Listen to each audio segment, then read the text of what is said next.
Hello, my name is Natalie, and I would like to share with you just one of the many testimonies of how God has moved in my life. I'm sitting here in my office. It's been 18 years that I've been with this organization, and I'm remembering how I got this job. I remember working in a stable job. I was there. I had recently gotten my master's degree. In my heart, I was thankful, but at the same time, in my heart, I wanted something better. I wanted to make a little bit more money too. Social workers don't make a whole lot of money, but I was thankful for my job. And then out of the blue, I got a call from a former supervisor, and she gave me some big news. She said, "Natalie, I need to tell you that I'm about to leave this position." And then she went on to say, "I want you to have my job, and I know that there's nobody else that can do it, and you're the best one and really the only one for the job." And I was like, what? I was honored, I was shocked, but she said, "I need to tell you something. There's a chance that the company is going to close. They've been having some issues, and I don't know if it's really going to happen or not, but there is a chance, and I feel you should know." She said, "I don't know when, and I don't know if it will, but at the same time, I still think you're the best person for the job." And I'm thinking, that still doesn't make any sense. And I thought, okay, well, thank you. And I hang up and I pray and I seek the Lord, and I'm thinking, Lord, this doesn't make any sense. The Lord says, go.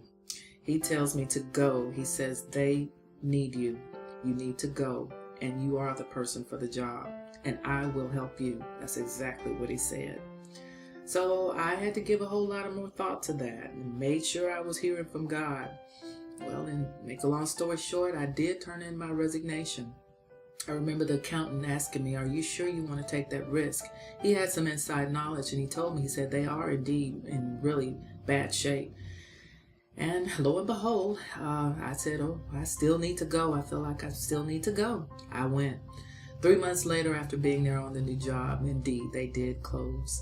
And I remember saying, oh my, I still didn't worry though. And I went about just trying to find, make sure that my staff had new employment, make sure that they had jobs, and trying to secure contracts, trying to transfer contracts, and trying to just make sure that my people had somewhere to go. And I remember one evening we were having a department head meeting, and I was pulled away to meet with these people from DC. They were looking for space, and they were looking for somebody to talk to about community resources for seniors in the Birmingham area. Well, I was irritated. I thought, why do I need to go to this meeting? Don't these people know that we're fixing to close? Why are they looking at this space? Why am I the one being called out? I'm the social worker. What do I know? Well, I went on to the meeting. Long story short, that meeting actually turned into an interview.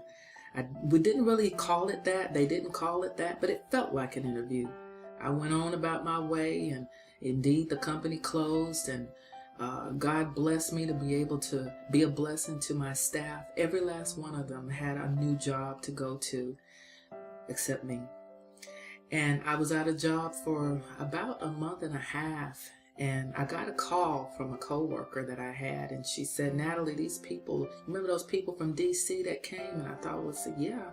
And she gave me a number and a name. She said, "They're trying to reach you." And so I said, what? I called, and lo and behold, they said, "Yes, we'd like to meet with you about the new office that we're trying to have in Alabama." And I thought, okay. They flew me to DC, interviewed me, and well, the rest is history. It didn't make any sense to take a job that there was just no stability, but I'm so glad that I did. All my life I had been a child that always asked why, and if it didn't make sense, I really struggled to do it. But God is one whose thoughts and his ways are higher than ours. Isaiah tells us that, and it's so true. And I'm just so glad that I decided to do what didn't make sense and just follow God's direction. When God tells you to do something, sometimes it doesn't make sense. But you know what? It makes sense to do what he says all the time. And I'm just so glad I did, because my salary doubled, and it's just been increase after increase after increase. We serve an awesome God. Do what He says, even if it doesn't make sense.